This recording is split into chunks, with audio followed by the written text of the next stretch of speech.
आपलं school college वेळात जे बघितले सोलापूर ते आता नाहीये.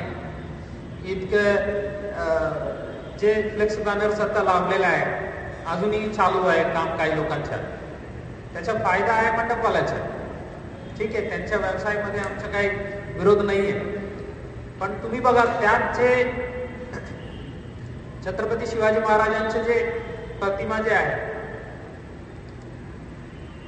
ते स्वतः दिसत आहे आणि आणखी मोठा मोठा चेहरा वेगळा दिसत आहे. जाडा, चेन, कुलिंग ग्लास, काही बटन घालत नाही, अशा लोकांना तुम्ही आपल्या घरी बोलवून बसवणार आहे का हे शिवभक्त आहे म्हणून?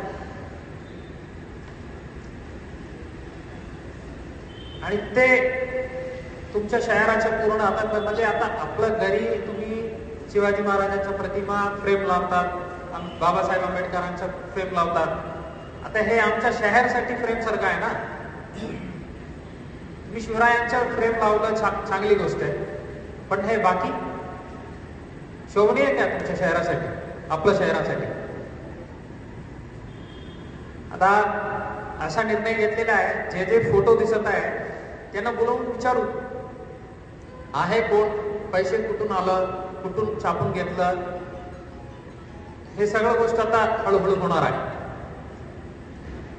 आणि आपल्याला वाटेल आता जे नुकतंच मागच्या आठवड्यात जे मिरवणूक झालं होतं त्यात काय केलं, ते लोक अजूनही इथेच आहे ना, ते पुन्हा आंबेडकर जयंतीला तेच लावणारच आहे, पुन्हा डीजे काय करणार. त्यामुळे आम्ही पण शिवजयंतीला लावणार आहे. या प्रश्नाचं उत्तर आता 4-5 दिवसात आपल्याला मिळेल. 72 लोकांविरुद्ध रेकॉर्डवर घेतलेल्या आहे गुन्ह्याला. 24 मंडळ आहे. डीजेचे वाहनधारक आणि डीजे चालक अशा 24x3 72 लोकांच्या यादी तयार केलेल्या आहे त्या एक गुन्ह्यात. आणि ते जे गुन्हे जे आहेत त्यात दंड जे करायचे ते कोर्ट करेल, पण चॅप्टर प्रेस प्रतिबंधात्मक कारवाई जे आहे ते आमच्याकडे आहे. त्यात आम्ही निर्णय घेण्याचे अधिकार आमच्या ACP कडे, आमच्या एक्झिक्युटिव्ह मॅजिस्ट्रेट कडे आहे. जे सॉल्व्हन्सी बॉन्ड जे राहील ते नाही भरलं तर, किंवा जे ज्या प्रकारच्या आम्ही जामीनदार मागणी करणार आहे ते नाही दिलं तर तोपर्यंत जेल पास होणार. यात ज्यांना क्षमता आहे ते जाऊन कोर्टात जाऊन बाजू मांडू शकेल, करूया. आमचं काम आहे दररोज कोर्ट जाणे येणे, त्यासाठीच आमचा पगार आहे, तर आम्ही तयार आहे. ते 72 लोक ते आपलं कामधंदा सोडून हे करायला ते पण तयार असलं तर चांगली गोष्ट आहे. आणि आपलं छत्रपती शिवाजी महाराजांचे जे जन्मोत्सव साजरा करणारे जे महामंडळ जे लोक आहे, आपण एक स्टँडर्ड सेट करा.